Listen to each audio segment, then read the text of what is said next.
Hey guys, welcome to my channel. I hope you're all doing very well. So we've officially reached the month of October, which means 2020 is almost over. Oh my goodness. I am counting down the days because this year has just sucked. So I can't wait for it to end. But before we get to the end of 2020, let's celebrate October. This is a very special month of the year for numerous reasons. Of course, we have Breast Cancer Awareness Month. We also have Halloween at the end of the month, and perhaps we have a very special birthday this month. Listen, I'm not going to try and say that October is the best month of the year, but maybe it is. Who knows?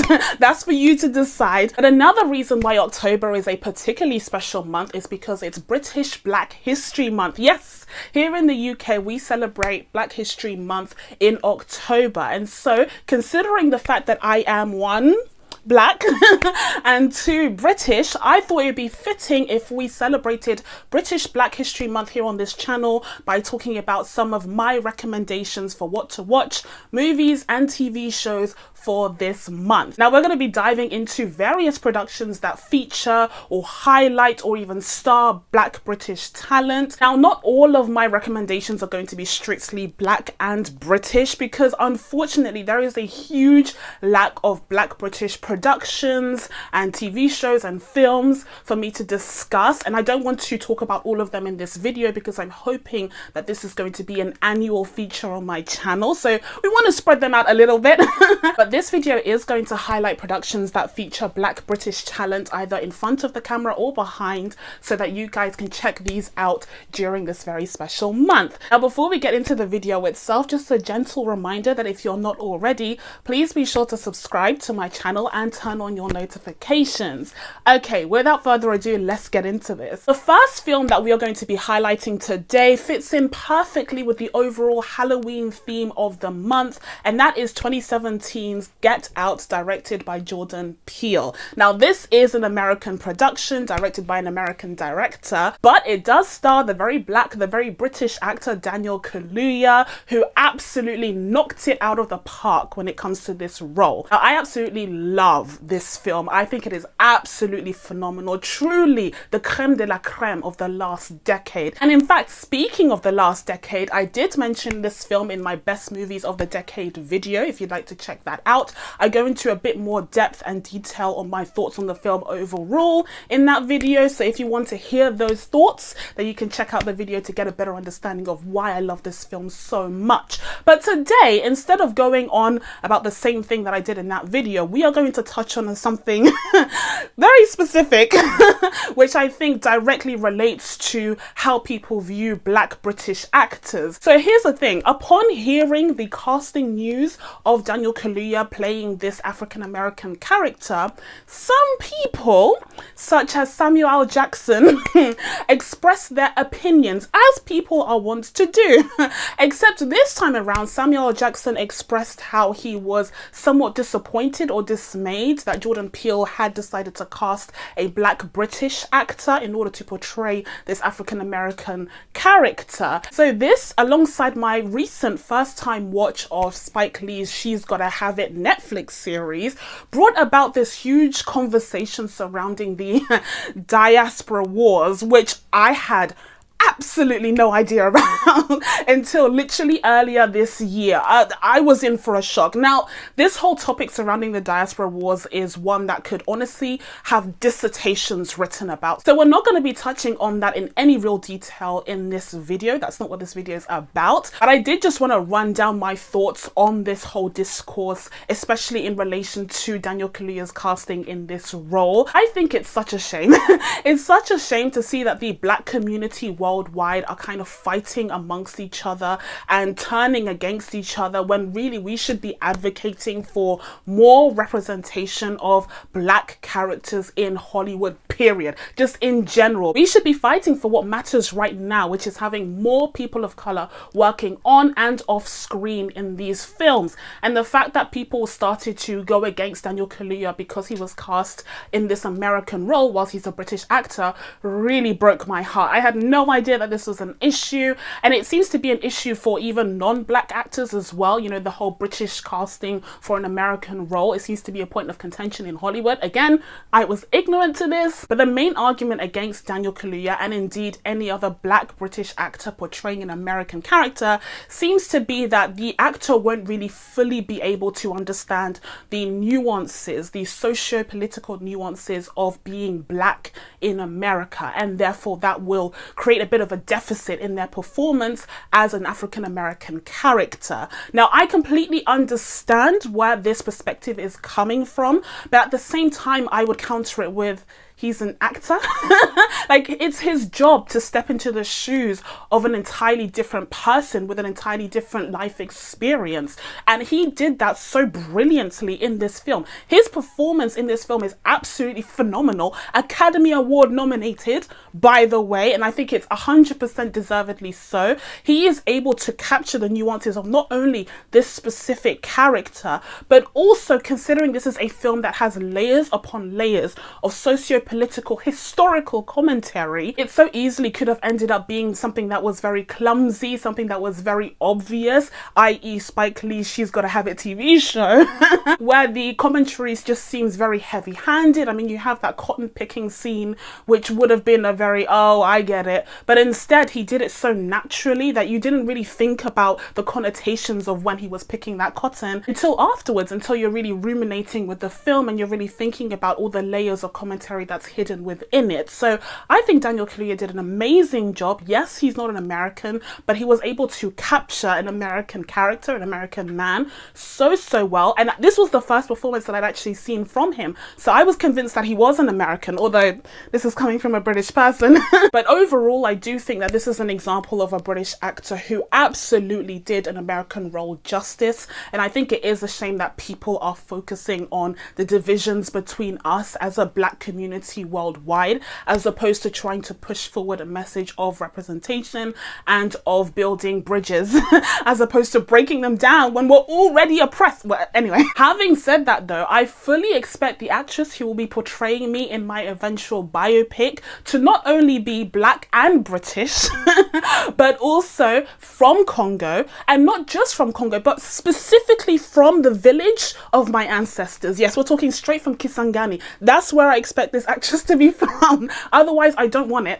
I'm of course joking. I think Daniel Kaluuya did an excellent job in this role, and he was able to sell the scenes that have become since then iconic, truly iconic scenes from the last decade in film overall. For my next recommendation, I am offering you a double bill stemming from the genius mind of none other than Michaela Coel. Yes, I am talking about both Chewing Gum and I May Destroy You. I would highly recommend you checking out both. Now, in the case of Chewing Gum, I haven't actually reviewed that show on my channel, but it was a show that aired a few years ago. It had 2 seasons and it was a Channel 4 show that's been made available, I believe, on Netflix, pretty much in the UK and in the US, I believe.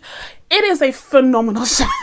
Now, I have to preface this by saying it is very bizarre. It's very weird. It kind of dives into a lot of cringe humor. If that's something that may not be your cup of tea, then perhaps you won't like it as much. And also keep in mind that because it is a British production this time round, there are some cultural nuances and, you know, cultural aspects of the show that may not really connect as well with international audiences. And in that sense, both of these shows do remind me of an Insecure or an Atlanta, where you can very much enjoy those shows if you are an international audience, that being outside of the US. But at the same time, if you are from the US, or not only that, but if you're from Inglewood or Atlanta, you will connect with both of those productions far more because you'll be familiar with the environment and with the culture of that environment. That is a similar case with Chewing Gum and I May Destroy You. There's just so much more that you can gain from it if you are from London. But Chewing Gum centers around Michaela Coel's character, who is someone who's in their early 20s, still trying to figure things out, doesn't live in the wealthiest of environments. In fact, she lives in a council estate, and she has her best friend who lives close by to her, and they're just purely themselves. They're unapologetically themselves. They're also a mess. And she in particular is a mess, and she's still discovering herself and experiencing these new things, like being in a serious-ish relationship with this random bum. He's literally literally a bum. He literally sucks. But at the same time, you can see how she would have affection for this guy through her eyes, because she's lost. And she also has this incredible sister and mother who are devout Christians, very, very devout, but at the same time, they're so messy. It's just, everyone's just pretending they have things sorted out when really everyone's a mess. And that's what I love about this show. Also, it's unapologetic Britishness, but not just any Britishness, not just like the hoity-toity, how do you do Britishness, but like the council estate. This melting pot of people from different cultures and different backgrounds and different generations just coming together and creating this environment that is dodgy as hell, but at the same time just so lovable. You've got to love it. I'm keeping this as vague as possible because I want you to check it out and I don't want to give away any spoilers, but it's just a great comedy, and I wholeheartedly believe that it really put Michaela Coel out there on the center stage, showing what she can achieve in a comedy as both an actress and a writer. Now, before we move on to I May Destroy You, I just for a second here want to sneak in a little extra reading in the form of Some Girls.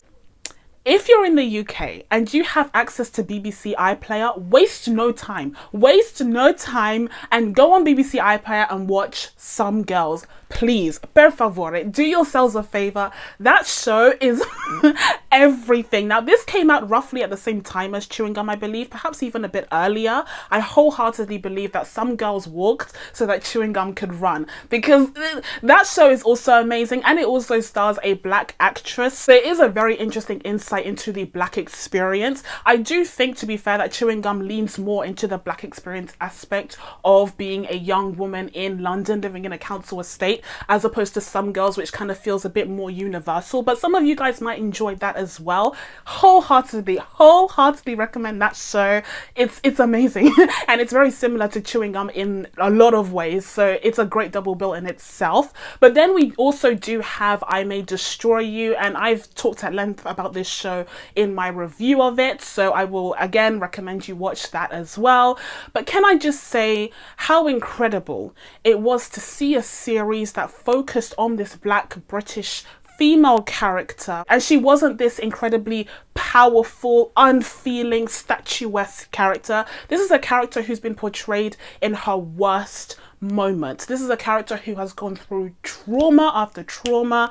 She's a character who is trying to find herself, trying to reflect on her life and her life decisions and where she's at right now. And the thing is that outwardly she seems to be doing so well. She seems to be so successful. People on social media look up to her and revere her. But on the inside, there's just so much going on. Everything seems to be falling apart, especially after the rape that happens at the beginning of the series, and she's forced to reevaluate her life and also the roles of the people around her. This is a fascinating limited series, and I think Michaela Coel did an amazing job portraying this character and writing this series as well, and I highly recommend you check it out. It is a bit more serious than Chewing Gum, so if you're in a more comedy mood, I would highly suggest you go in that direction. But I would also wholeheartedly recommend I May Destroy You if you want something that's just completely different, something that we've never really seen before. Topics of sexual assault and rape, the grey areas within those topics, but also just friendship, and also in the way that race plays a role in all of these characters' careers and their social lives and just living in London. I just love the way that this show explored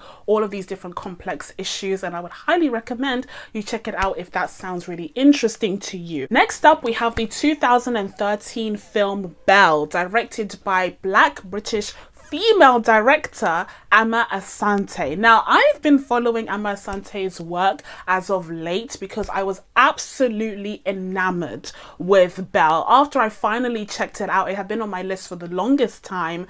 I just fell in love with it. Now, I will say that when it comes to Amma Asante's filmography, there are some issues that I have with some of the films that she's made. In particular, Where Hands Touch, which is a film about a mixed race girl who falls in love with a Nazi, an actual Nazi portrayed by George Mackay. Listen, I'm a huge fan of George Mackay. Absolutely. Don't get it twisted. But that film was kind of painful. It was really cringe-worthy. I'm not going to talk about that film here, though. It's not the time. This is not what this video is about. But I will say that whilst I don't think that Belle is a perfect film, there are some issues that I have with it. It is just one of a kind. Like, this is a film that's set in the 18th century about a person of color, a woman of color, but also it has romance, but also it's about the slave abolitionist movement. Like, there is no other film like this. It is so unique, it is so specific, and the fact that it was done really, really well, and it was actually endearing, and the romance was actually convincing because the characters actually had chemistry. I don't know what to tell you. Like, I was loving it. I loved every single second of it, whilst also recognizing some of the issues that it had. Now, this film centers around the real life Dido Elizabeth Bell, who was the illegitimate daughter of a Navy admiral and a slave woman. And she was brought up by her aristocratic uncle and aunt, and her uncle ended up playing a huge role in the abolishment of slavery in the UK. Now, whilst there is a little bit of ambiguity in terms of the historical accuracy of this real life woman in history, I still think this is a fascinating story to bring light to. And the fact that it was done by a black female director just means everything. It means the world. Because this subgenre of romance films, the kind of costume historical romance films that we sometimes see, is so dominated by white filmmakers and white characters. It's almost exclusively white. And so to see this mixed race woman at the center of this story, and she actually existed and actually had an impact in the abolitionist movement here in the UK, it just means the world. And it was done so well. The costuming, the set design, the production value was all there. It didn't feel cheap. It felt lush. It felt rich, just like they were. But also it didn't fail to touch on the real life issues that Dido would have faced as a mixed race woman. They don't shy away from the racism, okay? In this film, we have Tom Felton being extra Malfoyish, being extra racist, okay? Listen, he was very racist. It was very reflective of what she actually would have been through. In fact, I would say perhaps it's a little bit sugar-coated. It probably would have been worse, quite frankly. But because she was the heir to quite a bit of money, as her father was a wealthy aristocrat and he ended up dying, so she was his only child, she did command a level of respect to her, even though she had a darker skin tone. And of course, I would be remiss if I didn't point out how amazing Gugu is in this role. I mean, she is absolutely stunning. So she sells the role as a romantic lead just easily, effortlessly, but also she's able to sell the more dramatic elements of the film that explore the abolitionist movement, and also exploring the trials and tribulations that she had as a woman of color who happened to be born into wealth at that time. Now, for my next recommendation, we have yet another 2013 film directed by a black British director in the form of Steve McQueen's 12 Years a Slave, which ended up winning the Best Picture award at the Academy Awards. Now, listen, I'm fully aware that the depiction of slave stories has become such a contentious issue in the black community, especially as of late, because a lot of people are saying enough is enough. Okay, I've especially seen this discourse surrounding the likes of Antebellum, which has tried to explore similar themes or the same themes very recently, and people have rejected it. Aside from the fact that it's also a terrible movie, apparently, but people are just sick and tired of seeing slave films. We want to see more films that are celebrating blackness, celebrating the achievement of black people in history and in the present. And that's what is really driving us right now. That's what we're really fascinated to see. And I completely understand why some have outright rejected slave stories, but I still strongly believe that they are necessary. I still strongly believe that we need to continue to make them, as long as we make them in excellent quality in the way that Steve McQueen did here. It is still important to see these stories because they're the truth. They speak to the reality of the brutality, the history of violence, murder, oppression, subjugation that black people faced in America, in the very genesis of America. It is so vital that this is never forgotten, because one of the phrases that I kind of live by and I strongly believe in is that those who forget history are doomed to repeat it. And we're actually seeing that play out in so many different ways in the actual real world that we live in right now. But the idea that people would somehow try to twist and turn the history of slavery and the transatlantic slave trade specifically in America and create this alternate reality where it either wasn't as bad or didn't happen at all, it terrifies me. Like, that legitimately terrifies me. I think it's a necessity, and I think the fact that Steve McQueen was able to handle this subject matter with such grace, with such talent. This film is incredible. It is heart-wrenching. It is difficult to watch. It is just, I think it's just a must-see film at this point. Now, again, Steve McQueen is a Black British director. I'm sure there are some people out there who would be like, why isn't he American? But we also have Chiwetel Ejiofor starring in this film, and he portrays this black man who was freed. He was completely free, but then he was captured and he was brought into a life of slavery. His freedom was ripped away from him. And the fact that he had to face that complete divergence from his destiny, from his path, is what adds that level of just heart-gripping tension and heartbreak in that film. I think Chiwetel Ejiofor in that film is incredible. We also have the incredible star-turning debut performance from Lupita Nyong'o, who broke hearts everywhere in her role, but the talent shone through the screen.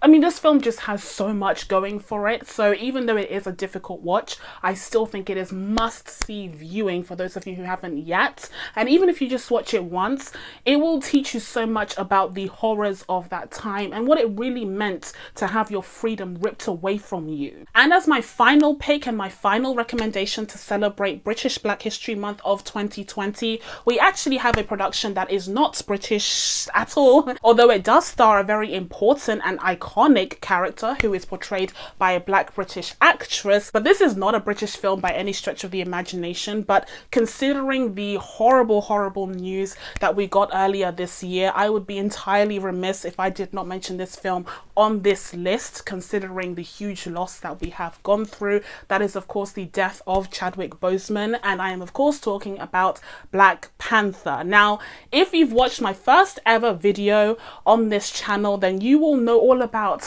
my love for Black Panther, because it did feature in my best movies of 2018 list. I love this film. I truly think it is one of the best MCU films to come out, one of the best Black-centered films to come out in the last decade. This film meant everything to me. As someone who is a huge MCU fan, and as someone who is a huge fan of seeing Black stories that, again, go beyond the slave trade and depict powerful, incredible Black characters that are entirely aspirational, that are entirely iconic, that is just something that I absolutely love about this film. And the fact that at the center of everything, the center of Wakanda, we have Chadwick Boseman's T'Challa.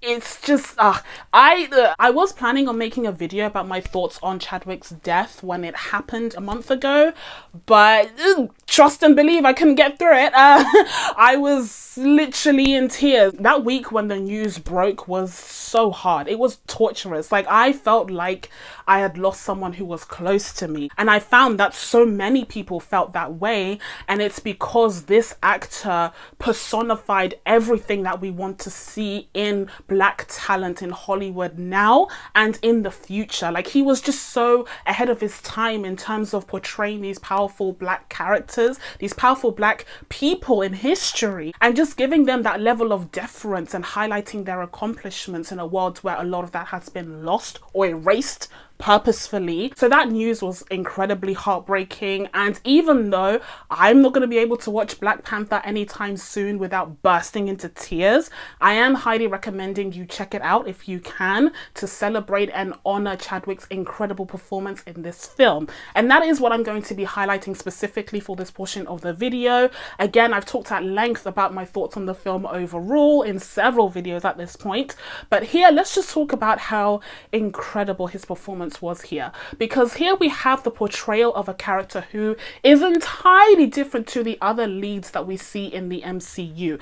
King T'Challa isn't the sassy, quippy lead man that we see in the form of Iron Man, in the form of Peter Quill. He's entirely different. He is somber, he is regal, he has the weight of an entire nation who is just mourning the death of their king on his shoulders. He takes his responsibility as the leader of his nation seriously. Unlike, for example, we see in the character of Thor, where it takes him several films to take his role as a member of the royal family in Asgard seriously, and eventually, of course, Asgard's king seriously. And even then, he rejects his role when he suffers personal tragedy. So here in T'Challa, we have an entirely different portrayal of a hero. He is not just a hero, but he's a governmental figure. He is a leader of a nation, and he takes that responsibility so seriously. And we see that in the portrayal of the character by Chadwick, because he oozes that regality, and you wholeheartedly believe that the people around him would respect him, would hold him to a high regard in the way that they do,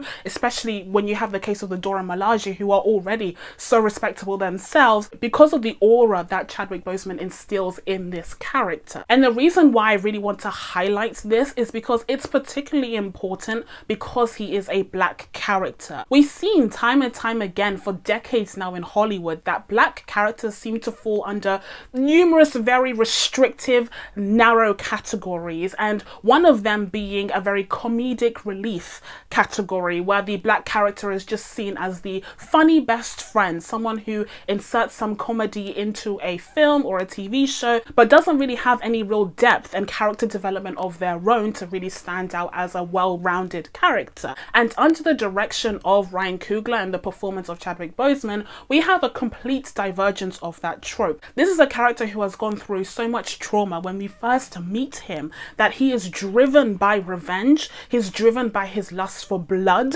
for whoever did this to his father, but then he quickly has to switch to a role of being a leader and taking on the responsibilities of leading an entire nation. And this is also a character who gets things wrong, but is gracious enough, that is humble enough to admit when he's wrong. By the end of Black Panther, that's exactly what happens. He admits that his worldview may not have been as clear and as accurate as he would have thought at the beginning of the film, and he's able to make changes accordingly. Like, how often can you say that about any of these other MCU characters, but also any black characters depicted in film? Like, oh, it's just beautifully complex and it's beautifully performed by the actor. But also another thing that I wanted to touch on as a black woman, because I don't know if you've noticed, but I'm a black woman, I really wanted to touch on his relationships with the other black women in this film. I don't think that's something that's touched on enough about this character, because this film is quite dominated by strong black female characters, and I love to see it, absolutely love to see it. But the way that the king interacts with these characters is also very meaningful. For example, we have his relationship with Okoye, which is incredibly meaningful because she is the head of his guard, but at the same time she's able to joke around a little bit and show her sense of humor to him, whilst at the same time maintaining that respectful distance because he is the king. But then more of the barriers kind of fall down when we have his relationship with Shuri, who is portrayed of course by Letitia Wright, who is the British actress that I was referring to earlier. And his interactions with Shuri are just, they're amazing. They feel so authentic, they feel so incredible. And again, we have a very rare pairing of siblings who don't fight and antagonize each other in the way that we've seen with Loki and Thor, but instead just work so beautifully together as a team. They hold each other down during this horrible time where they've lost their father and the king of the country, and at the same time Shuri is able to joke around with him, have fun and make fun of him, which again shows his humility and the fact that he doesn't take himself too seriously, whilst also respecting the position that he holds as the Black Panther. So that's it from me. Now that I've given you guys my recommendations for what you should check out this British Black History Month, it's time for you guys to let me know what you would check out this month down in the comments below. Please be sure to subscribe to my channel to catch new videos coming up. Thank you guys so much for watching. I really appreciate it as always, and I will see you in the next one. Bye.